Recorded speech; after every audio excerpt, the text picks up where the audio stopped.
Ya está sentado Javier Milei en estos estudios. Gracias, Javier. Ahora en un ratito vamos a hablar. Hoy es un día intenso con los invitados, ¿eh? ¿Estás tranquilo? Sí, claro. No creo, no creo. Ahora vamos a ir con vos, pero yo te quiero porque Se viste sale que de la vaina. sí, mirá, hay mirá, palabras se que a sale de la Milei vaina. es como pincharlo. Inflación multicausal. Te voy a... Estupidez del tamaño de una casa.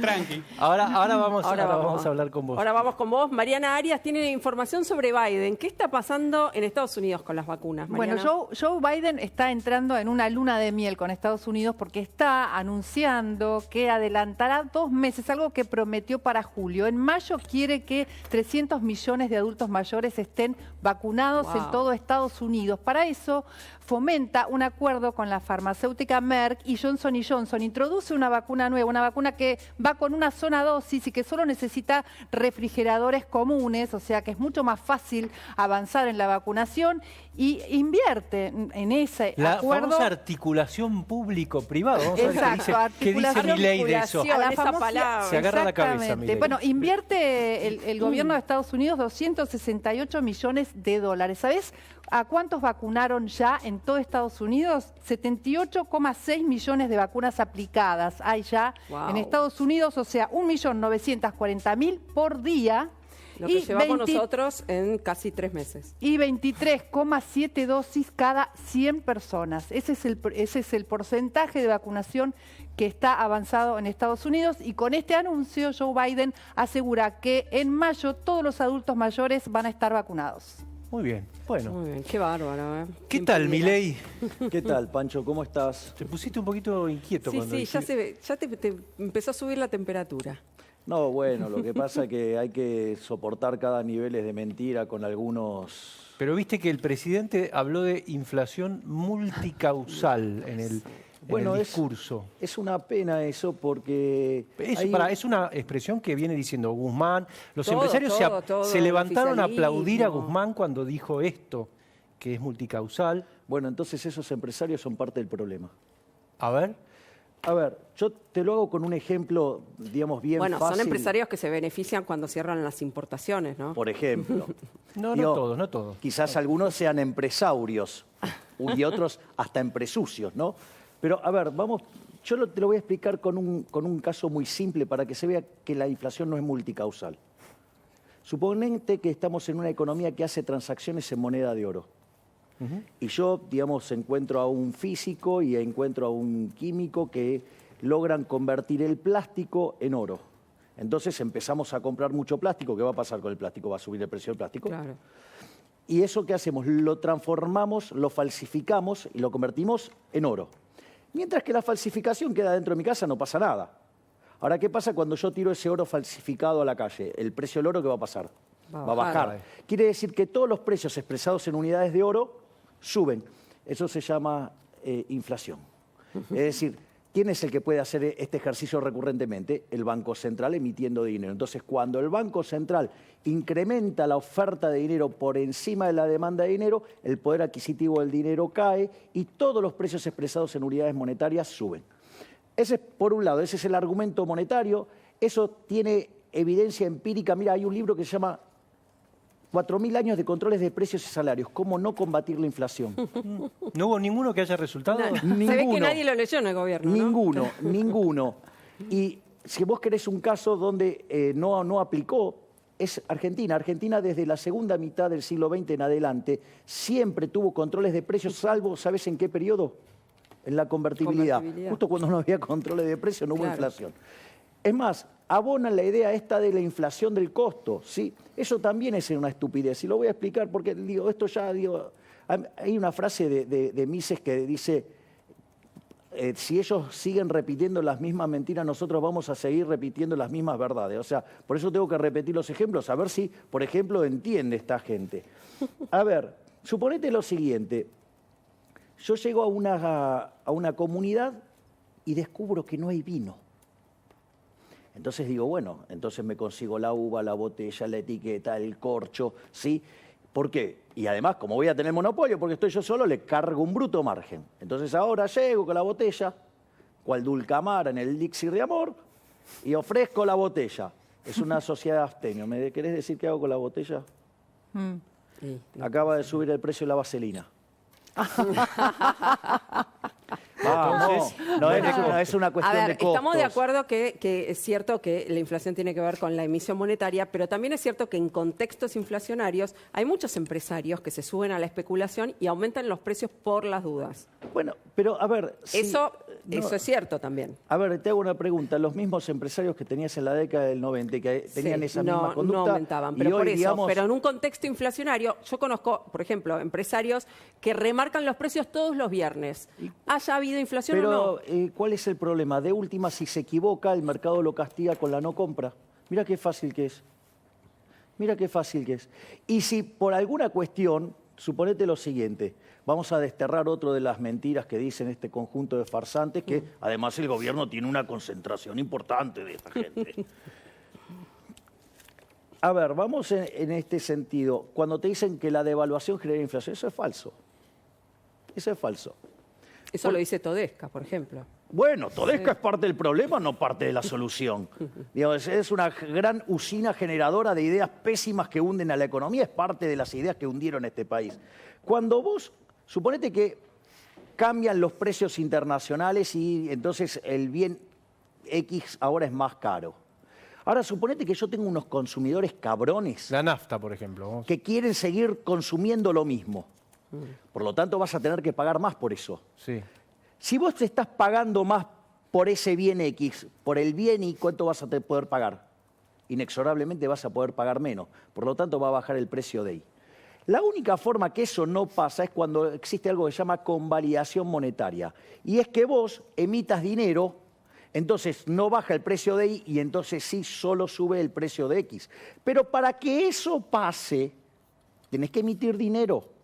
Entonces, esta gente adhiere a los postulados de la teoría no monetaria de la inflación y ni siquiera se dan cuenta que los modelos de inflación estructural tienen en el fondo un modelo de dinero pasivo que significa la convalidación monetaria. Si vos no tenés convalidación monetaria, no vas a tener inflación. Quiere decir, Javier, que el gobierno con esta estrategia de anclar el tipo de cambio de acá a las elecciones no va a poder aplacar un poco la inflación, como están diciendo, que de a poquito va a ir cayendo? A ver, los controles de precios no funcionan.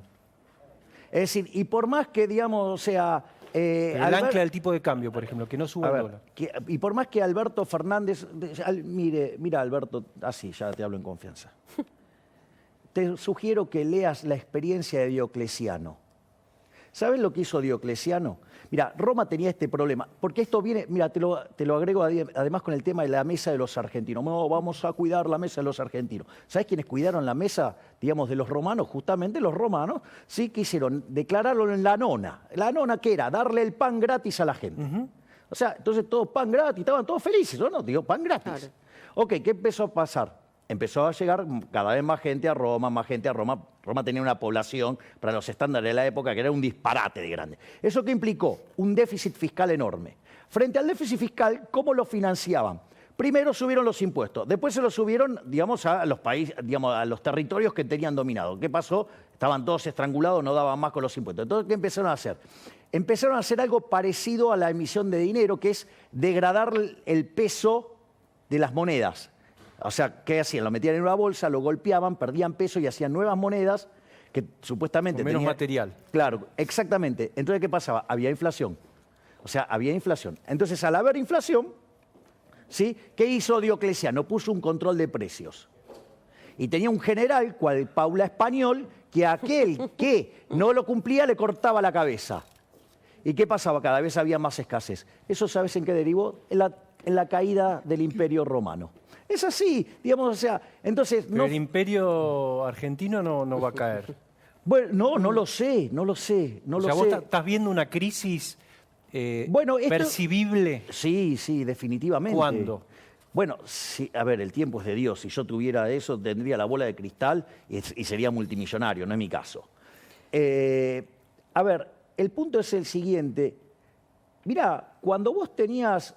Esto, Luis Rosales, cuando nosotros vamos de campaña, lo cuenta el caso, por ejemplo, la dinastía en China. Eran dinastías que duraban un montón de tiempo. ¿Y qué hacía caer una dinastía? La peste. Bueno, digamos, acá, digamos, o sea, quizás sea el momento que caiga la dinastía de los políticos profesionales que Pero viven ¿qué opción explotando. tiene este gobierno, digamos? Pues tampoco le podemos pedir que sean lo que no son, digamos. O sea, dentro de su ideología, ¿qué herramientas tienen para bajar la inflación? No, es que de vuelta, la única forma que se baja la inflación es dejando de emitir. Es decir, salvo que me digas que tenés Cambiemos una... dejó de emitir y no bajó. No es que dejó de emitir, emitió también, Cambiemos. Claro, pero frenó el ritmo de emisión. frenó pero el también ritmo de emisión. emitió. Esa es una cosa. Y después vos tenés que... De hecho, fíjate que, si querés, hago toda la descripción de lo que pasó durante la experiencia de Cambiemos. O sea, en Cambiemos se sale exitosamente del cepo que había dejado el kirchnerismo, ¿sí?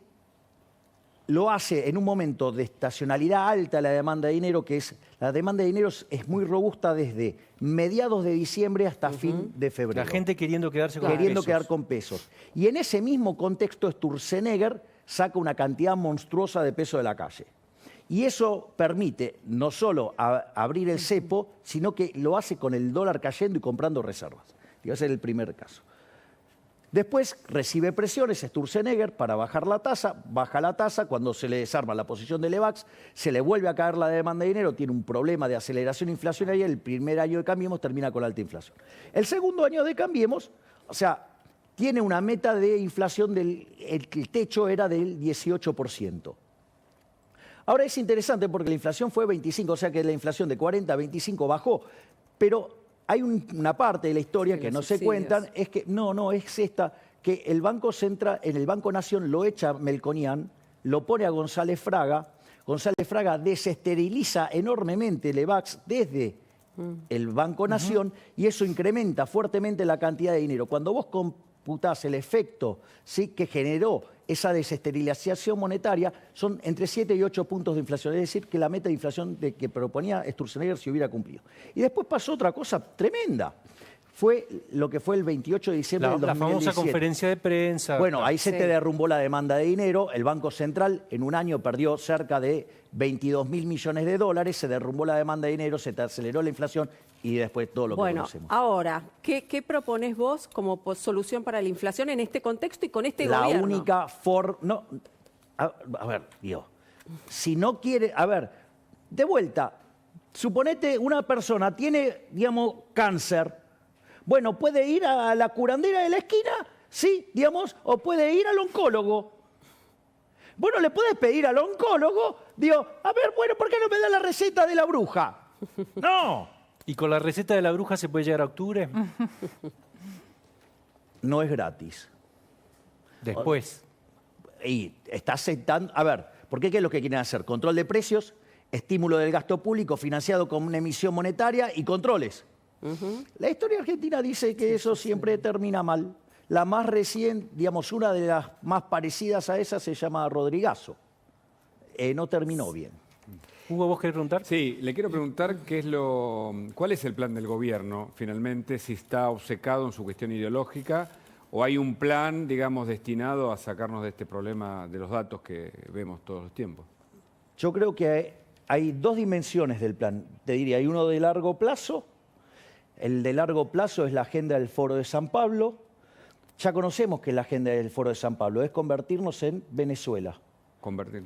Sí, digamos, o sea, esto es ideológico, esto ya, digamos, excede, el socialismo es yo creí inicialmente que era una enfermedad, digamos, en la cabeza, ¿sí? Con un problema, digamos, de personas que viven de espalda a los datos, o sea, pero después me di cuenta que no, es peor todavía, es una enfermedad del alma.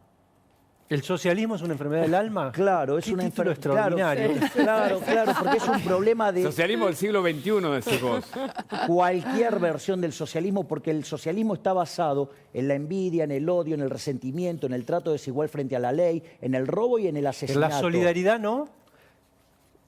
La solidaridad es maravillosa, siempre y cuando sea voluntaria. Claro. Si vos le querés, no sé, donar plata a Ezequiel, porque es un buen chico. Encantado. Sí. Estábamos pensando. Y a mí no, mire. Eso está perfecto. Ahora, el problema es... Ahora yo, gracias Mariana. Ahora yo quiero hacer solidaridad con Mariana porque tiene un stock de capital humano formidable. ¿No? Sí. Guada también. Nadie lo duda. ¿Ok? Claro, obviamente. Dije casi una obviedad. Entonces yo ahora quiero ser generoso. Entonces yo saco una 9 milímetros, la pongo en la cabeza de Pancho y le digo, O en el escritorio. Pancho, no, directamente las cosas se hacen así. Estamos haciendo una vaquita para... Quiero ser muy generoso con Mariana, entonces dame tu plata. Así que cualquiera es generoso, eso no es generosidad. Eso se llama justicia social, que es un robo y es un trato desigual frente a la ley. Porque yo la estoy premiando a ella, ¿sí? Y te estoy castigando a vos. Entonces, eso es profundamente injusto, porque si hay algo un logro del liberalismo, ¿cuál fue? La igualdad ante la ley. Entonces, los estoy tratando de modo desigual, además te estoy robando a vos y estoy haciendo caridad con el bolsillo Ahora, ajeno. Un Milei, disparate. con Dame un ese gasto, segundito, ¿puedo? dale. Con ese gasto público, digamos, ese gasto público que tenemos, ¿es solidaridad o es necesario? No, mira, hay mucha mentira detrás del gasto público. Es más, cuanto más progre el político, más chorro es. Digamos, ese es de manual. Y lo que hacen son personas profundamente perversas. ¿Por qué son personas perversas? Porque en realidad esconden sus privilegios de casta detrás de los vulnerables. Por ejemplo, yo hago una pregunta. ¿Alguien entre todos nosotros, independientemente de que yo pueda odiar al Estado, esto es más allá de esto, ¿alguien está de acuerdo con que los recursos públicos, digamos, se roben No, o claro. se gasten ineficientemente? No. Bueno, hay un estudio del Banco Interamericano de Desarrollo que muestra que la ineficiencia técnica de América Latina, que es el peor continente del mundo en ineficiencia técnica, es 4,4% del PBI. Argentina tiene 7,2%. Sí. Y de esos No, eso está 7,2, claro. 5 puntos Pero- son robo. Entonces Guada me dice, ok, ¿qué harías? Che, lo primero que haría es un hachazo al choreo de los políticos. Pará, ahora te quiero Estamos preguntar... todos de acuerdo en eso, Te ¿no? quiero preguntar... No, bueno, pero hay pará. otros que te ponen la sensibilidad, No, son pero- muy sensibleros, pero- con la ajena siempre. Pero la intervención de Biden con el mercado de las vacunas puede haber sido, pero pará, ahora me lo contestás, una buena noticia para el abastecimiento en este momento. Pero pará, ahora me lo contestás, porque está Alfredo Sainz. Vamos a preguntarle, Alfredo viene con un tema que es muy recurrente últimamente, que es ¿por qué se van las empresas de la Argentina? Exacto, el éxodo de empresarios. Hay dos empresas más en esta situación. Alfredo, ¿cómo te va? ¿Cómo anda Francisco, Guadalupe? Que además les quiero decir a la mesa que Alfredo es un tipo que ha hecho todo tipo de trabajos. El que se Sí, te ocurra. muy interesante. Por ejemplo, fue florista.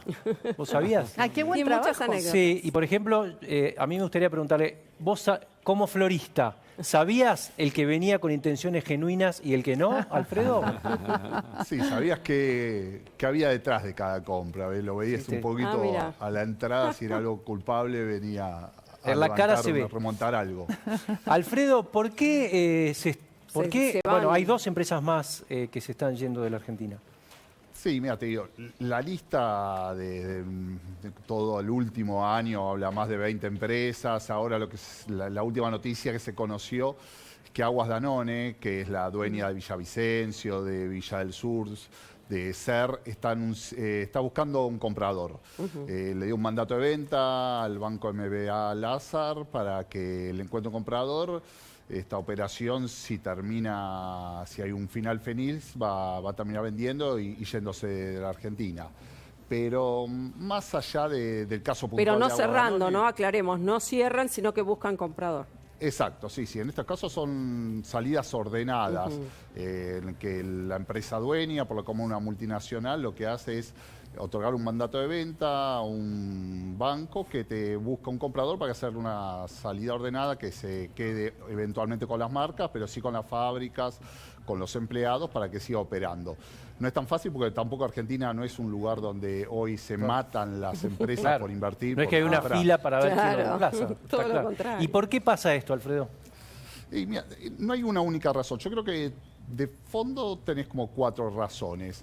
La primera es la falta de clima de negocios. Lo que te dicen eso las empresas de que parte del gobierno, de la sociedad, no se alienta a la llegada de inversiones, sino que por el contrario, se le ponen más trabas, más dificultades, más amenazas. Si no haces esto, te voy a controlar los precios, no vas a poder operar, no vas a poder generar divisas.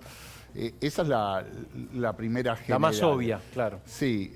La segunda, que es para mí más importante, que no es negocio la Argentina, pero no de ahora, no del gobierno ya viene de Macri y ya viene también del segundo gobierno de Cristina. Hace 10 años que la economía argentina no crece, que está estancada y que vos tenés un país que no genera riqueza y no genera negocios. No es negocio para los argentinos y muchos que se están yendo, y tampoco es negocio para las empresas. Asiente con la mirada, Milei, hace así, no sé qué. Pero es que Alfredo tiene, como de costumbre, Alfredo tiene razón. Digamos, las veces que me ha tocado interactuar con él, es muy certero. Fíjate, el PBI en Argentina quedó estancado a partir del 2011, oscilaba entre el mismo nivel, y hoy, digamos, el PBI está, fíjate, 9% abajo, pero... O sea, hace 10 años que Argentina no crece. Sí, pero 9% abajo ahora después de esta crisis, pero además, en términos per cápita, estamos 18% abajo. Hoy Argentina tiene además un PBI per cápita en dólares al paralelo, que es al dólar que hay, de $5.000. Digo, la situación de Argentina es catastrófica. O el primer punto, Para que la gente tenga una idea, el 5.000 promedio es dólares 12.000, con lo cual la Argentina, digamos, hoy Argentina en el ranking de PBI mundial ya está 120. O sea, pensá que en Argentina entramos al siglo XX estando primero. Listo. Pero es muy importante el primer punto que levanta Alfredo, cuando dice el tema de los controles de precios. Los controles de precios en realidad es un avance sobre el derecho de propiedad. Porque en realidad un precio, suponete lo siguiente, yo te vendo mis anteojos, vos me das una cantidad de dinero, eso te marca un registro histórico, se llama precio, eso genera que los agentes se coordinen como compradores, vendedores, y si hay más demanda que oferta, el precio sube o viceversa. Ahora, todo ese proceso de coordinación, ajuste, información, todo lo que vos quieras, es porque cuando yo te di esto es mío y lo que vos me diste es tuyo. Es decir, el dinero era tuyo y los anteojos eran míos. Entonces, ¿qué es lo que pasa? Cuando vos empezás a tocar los precios, estás tocando el derecho de propiedad. Y al tocar el derecho de propiedad, la señal del precio se distorsiona y la economía funciona peor. ¿Eso, Alfredo, te lo dicen explícitamente cuando te hablan de los precios, como dice Javier? ¿O? Sí, y mira, te lo decía Javier, yo creo que está más amplio. Hay, entre las razones te nombro una tercera, que es las trabas para operar. Ajá. Pero trabas desde algo operativo, digamos, que no puedes importar, hoy todos los problemas que tienen las empresas para cancelar la deuda en dólares, o operativamente para importar un insumo, para fabricar acá. Pero también ahora se conoció, ¿te acordás? Hace una semana la Secretaría de Comercio, que te obliga a enviar todos los meses un análisis de tus costos para ver si por qué no estás produciendo, si para evitar el si desabastecimiento, en teoría. Eso te digo, claro, para lo que sea bien, el desabastecimiento es la excusa. Eso, hablé con una empresa grande que le envió los datos de enero, le envió 18.000 páginas. Tenés que tener alguien que juntando ese material, que lo coordine. Un empleado que se dedique a eso. No lo envías, exacto, ni siquiera. Es un gasto inútil y al final del día es como una traba más para operar, porque vos... Y ahí esa empresa te dijo Alfredo te dijo esa empresa que tenía un empleado o más solamente abocado. Más. Tiene un empleado coordinador porque imagínate, esto implica varias áreas: finanzas, impuestos, costos, proveedores. Qué manera de crear fuentes de trabajo, ¿no? No, bueno, está bien, pero digamos, para destruir, porque cuando vos mirás los problemas de la imposibilidad del socialismo, uno de los problemas es la capacidad fáctica de procesar toda esa información. Exacto. Pero suponete que la tecnología te lo resolviera, porque además no solo tenés que resolver la de los costos, para, digamos, si quisieran parar la inflación, tendrían que resolver la información de cada uno de nuestros cerebros sobre el pasado, el presente y el futuro de nuestras preferencias. Un disparate, pero... Y lo peor de todo es que mucha de esa información que se usa en todo esto tiene que ver con el know-how. Puede venir Michael Jordan, nos enseña a cómo se hace la volcada, y no nos va a salir. A mí me va a llevar un tiempo. Bueno, sí. A mí muchísimo más seguramente. Pero no solo eso, el tema es que el mercado es un proceso de descubrimiento. Entonces, cuando le llega la información al ente centralizado, ya es vieja y no sirve nada, y cualquier decisión que tomes con eso está mal. Es decir, buen por eso punto. siempre funciona mal. ¿Y Moyano, te hablan de los gremios, Ah. Alfredo? Sí, mira, tío, la situación de los gremios siempre estuvo re fuerte en la Argentina, pero hoy por hoy, te digo, yo no creo que sea la mayor traba, están un poquito más acostumbrados. Incluso los gremios no los veo tan activos, creo que la crisis mismo fue tan grande Claro. que los terminó Claro. disciplinando. Y la otra causa que te nombra es la cuarta, es la pandemia, pero en el sentido más que hubo algo general, que la pandemia llevó el flight to quality, digamos, las Sí. empresas Sí, invertir en lo seguro. priorizan otros mercados. ¿Cuántas no solamente empresas se Argentina. fueron? Mira, grandes tenés 20 compañías que ya se retiraron, pero tenés una lista grande, no sé, te digo, por ejemplo, un caso que ahora se está reactivando, Nike, ya anunció que se va a ir de la región, va a seguir presidente a través de un representante. Esas salidas son más ordenadas también, lo que implica que Argentina se va devaluando el Y interés de las compañías. en la ¿Se región, quedan algo? estamos en el promedio de la región, porque en No, otros países también no. se fueron empresas, pero seguramente no se fueron tantas. Exacto, te digo, vos tenés cuando te dicen sí, la pandemia, la crisis generalizada, existe eso, pero en la Argentina se siente mucho más. Claro. Tenés compañías que, el caso emblemático es la TAM, la Claro. aerolínea. que- Cuando vos te dicen, Alfredo, te dicen 20 empresas, ¿es en el último año? En el último año, En sí, el sí, último. 2020 y lo que va de 2021, digamos. Bueno, Son empresas excelente. todas de primera línea. Alfredo, siempre recomiendo leer a Alfredo Sainz. Sí, aparte claro. sabe de vinos también, De ¿no? todo, ¿sabes? Te digo que La próxima le invitamos. Otro día para hablamos de los una cata. trabajos. Fue sereno también, Alfredo. Mirá vos, qué bárbaro. Eso le permite analizar mejor la economía, ¿viste? Te mando un abrazo, Alfredo. Gracias. Gracias. No, gracias a ustedes, chicos. Se van las empresas de la Argentina. Bueno, pero fíjate, ahí Alfredo dijo varias cosas muy interesantes. Si a vos te van a estar tocando el derecho de propiedad, quiere decir que te van a hacer socios, vas a tener al Estado de socios las ganancias y en las pérdidas, arreglate. Claro. Pero no importa al margen de esa cuestión, porque Pero siempre, entonces siempre vamos es a malo que estar esté el Estado en el atrayendo medio. capitales especulativos. No, no vamos a traer nada, porque a la siquiera. postre estamos... Y claro, porque, a ver, un bono corto argentino rinde hoy 18% en dólares. Listo, olvídate, no tenés nada. Se acabó la historia. Pero al margen de esa situación, fíjate algo que dice Alfredo, y estaba bien, dice, bueno, el mundo cayó. Sí, es cierto, el mundo cayó. El mundo cae, el dato para el 2020 será entre 3 y 4. Argentina es 10. O sea, Argentina cayó el triple. Sí, Argentina tiene más del 50% de pobres. Argentina, que es el país de los alimentos, que produce alimentos para 400 millones de seres humanos y cobra impuestos por el equivalente de 240 millones de seres humanos, porque es 60%, hay 4 millones y medio de argentinos que no les alcanza para morfar. ¿Tiene la oportunidad el gobierno de revertirlo? Si vos hoy pudieras hablar con Alberto Fernández o Sí. con Cristina, ¿tiene la oportunidad? Sí, bueno, no sé si Cristina me va a dejar hablar, porque tío, tiene eso de que le gusta hablar mucho. Y quizás se pone a hablar y Pero está le gusta 3 horas. escuchar a economistas a Cristina. Bueno, hay que ver quién le gusta escuchar. A Porque Kicillof. bueno, digo, ok, o sea, de vuelta, el curandero. Y encima de mala calidad. Sí, se puede salir, se puede salir. A ver, Argentina en 1860, cuando puso en marcha el proyecto de Alberdi, que es la Constitución del 53 con mejoras, de ser un país de bárbaro en 35 años, se convirtió en el país más rico del mundo. Argentina crecía más de lo que le sería el equivalente de hoy de las tasas chinas. Es Bueno, decir, pero había una Europa en guerra también. a fines había de- un contexto no, que ayudaba. Digamos, o sea, la guerra no le ayuda a nadie. Porque de hecho cuando vino la Primera Guerra Mundial a inicio del siglo XX, Argentina, digamos que era un país de los más abiertos del mundo, lo sufrió. Por lo tanto, o sea, no es que, digamos, al margen de la llegada de los radicales al poder. Pero esa parte de Quiero historia. analizar con vos un caso que me parece que es muy emblemático de estos Queremos. días, que es el de Tito, un empresario. Tito contamos? Loazó, un emprendedor muy famoso en el ¿Cómo se Emprendedorismo. dice? Emprendedorismo. Yo también me pongo a decir cada palabra.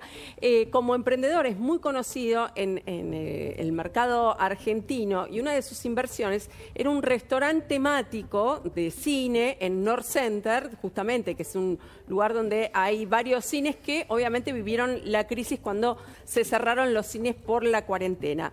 20 empleados a los cuales él le siguió pagando, ahí vemos el lugar, le siguió pagando el sueldo, como dicta la ley, el DNU que se dictó en el principio de la cuarentena, a esos 20 empleados ayudados por el ATP.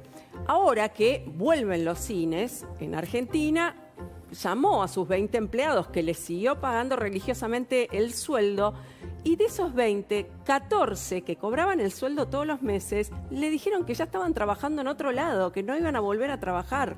Cobrando el sueldo. Cobrando el sueldo sin trabajar durante todo el año. O sea, que es una estafa. Es una estafa no solo a él como empresario, sino también al Estado, porque el Estado pagó la mitad de esos sueldos. Ahí lo tenés, mirá, dice Tito Loazó. Después de 12 meses cerrados por la cuarentena, el gobierno decidió habilitar los cines. Así que reabrimos El Capitán. 11 meses pagando salarios de 20 personas. Ahora los convoco a trabajar y 14 de las 20 estaban laburando en otro lado. Pero todo es poco lo que me siento, dice Tito, que va a estar esta tarde, ¿no? Con Eduardo Feynman. A las 6 de la tarde lo van a poder escuchar en vivo. Pero quiero la mirada de un economista sobre este fenómeno tan particular que evidentemente no debe ser el debe haber único. pasado a muchos, claro. Pero de vuelta, todo en lo que mete el Estado la mano lo pudre. Es decir, porque en el fondo esto ocurre ¿por qué? ¿Por qué ocurre? Porque se metió el Estado. Es decir, Tito digamos, tendría que haber cerrado, decís vos. por ejemplo, sí, pero a Tito, por ejemplo, no lo obligaron a no despedir gente. Claro, doble indemnización. Doble indemnización. Entonces, ¿y qué hace el Estado? Mirá qué interesante. El Estado determinó unilateralmente dejar sin ingresos a un montón de argentinos. Sin embargo, la de ellos no la tocaron, ¿no? Digo, los privilegios de la política siempre. Ahora, eso te genera una distorsión. En condiciones normales, si Tito se queda sin, digamos, clientes, va a la quiebra y, digamos, esas personas van a tener que buscar trabajo en otro lugar. Y si el sistema laboral es flexible, lo encuentra rápido, si es rígido como el argentino, le va a costar mucho. Ahora, fíjate esto. ¿Qué es lo que pasa? Como el Estado los obligaba a Tito a seguir sosteniendo el negocio y parte se lo financiaba, y los empleados estaban en la casa, que descubrieron que tenían una forma de generar mayores ingresos generando nuevos trabajos. Bueno, digo, por lo menos estuvieron creativos y fueron a buscar otros trabajos y no salieron de caño. Digo, Sí, pero esto, digo, ¿por qué es posible que pase? Porque en el medio está el Estado. Lo que hay que comprender es que cuando vos ves algo que en la economía no funciona, lo primero que tenés que ver es dónde está metido el Estado. Porque ¿sabés lo que vas a descubrir? Que cada vez que hay un problema y se mete el Estado, el problema se vuelve ¿Pero más no grande. tendría que haber pagado el ATP entonces el Estado? No, el Estado no debería haber hecho la cuarentena cavernícola que hizo. Ese es el problema. Porque, aparte, ¿qué te dijo Alberto? No, vamos a cuidar la salud, la economía no importa. Ok, la economía la destrozó. Ya vimos que la caída fue el triple del resto del mundo. Ahora, esto es importante también, porque esto es un elemento por el cual yo considero que este gobierno de Alberto Fernández, el tirano, o el títere también, digamos, son las dos cosas a la vez, es un gobierno genocida. Es un gobierno de asesinos. ¿Por qué? Porque, mira, suponete que hubiéramos hecho las cosas como un país mediocre. En el año pasado, por coronavirus, murieron 1.780.000 personas de coronavirus. Hay una población de 7.800 millones de seres humanos, eso es más o menos el 2 en 10.000. Cuando vos replicás eso en Argentina, o sea que si hubiéramos sido un país mediocre, ¿sabes cuántos muertos tendría que haber tenido Argentina? ¿Cuánto? 10.000. Tuvo 40.000 el año pasado. Esos 30.000 que tuvimos de más son absoluta responsabilidad del gobierno, que no utilizó lo que se llama el verdadero método científico, que es el testeo masivo para sacar la gente. Dame un segundo. Dale. Que tenemos un último momento. Tenemos un último momento. Está el presidente desde Bariloche hablando porque firmando un acuerdo para la reactivación de radares 3D en el INVAP. Lo escuchamos. Qué maravilla que podamos hacerlo, qué maravilla que podemos hacerlo los argentinos.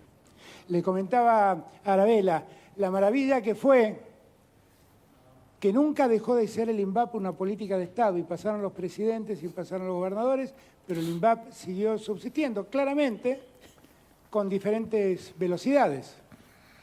Nosotros, que siempre hemos creído en la capacidad científica y tecnológica de la Argentina, que siempre apostamos a la producción y al desarrollo argentino, que estamos convencidos que el mundo del futuro es el mundo del conocimiento, del desarrollo de la ciencia y del desarrollo de la tecnología, nosotros apostamos a que el INVAP sea inmenso, sea enorme, que sea capaz de desarrollar la ciencia y la tecnología que necesitamos. Porque bien dijo Agustín recién, no se trata de comprar un radar, se trata después de lo que te cuesta sostenerlo, mantenerlo, porque el radar lo podés comprar, pero después mantenerlo en funcionamiento, hacerte dueño del software, hacerte dueño de toda la tecnología que necesita para mantenerlo vital, para mantenerlo actualizado, todo eso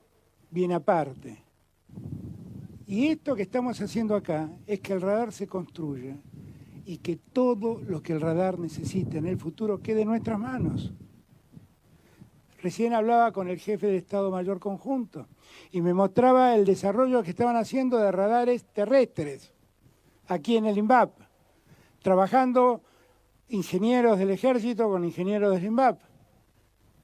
Y el día que eso esté desplegado y desarrollado en todo el territorio de la Argentina, no vamos a tener que tocarle el timbre a nadie afuera para que venga a ayudarnos. ¿Qué anota Milei, que está muy atento, tomando apuntes? Ahora me contás. Pero yo no ¿para qué? puedo creer. Tendrá que Bueno, ver con Es lo que una está agresión diciendo al el intelecto humano este hombre. Bueno, para que ahora me contás.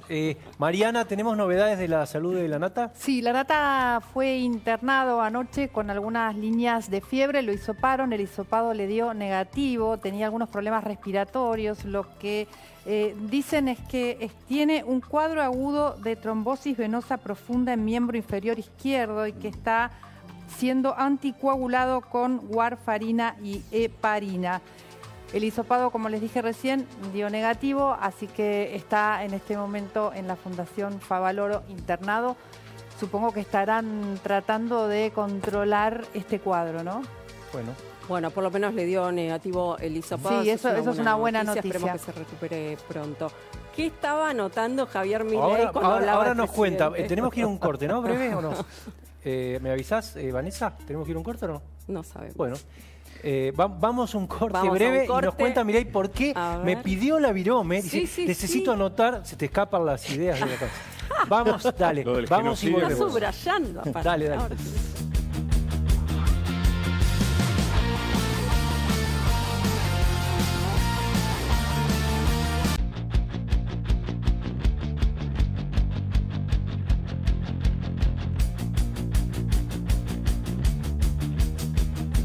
Milei sigue escribiendo en su hoja, vamos a ver qué está escribiendo. Ezequiel, actualizame cómo viene esta tensión reverdecida de Rodríguez Larreta y la ciudad, y la nación. Sí, a ver, Pancho, en otro de los movimientos, contábamos hace un rato, el movimiento de Fernán Quirós criticando la distribución de las vacunas.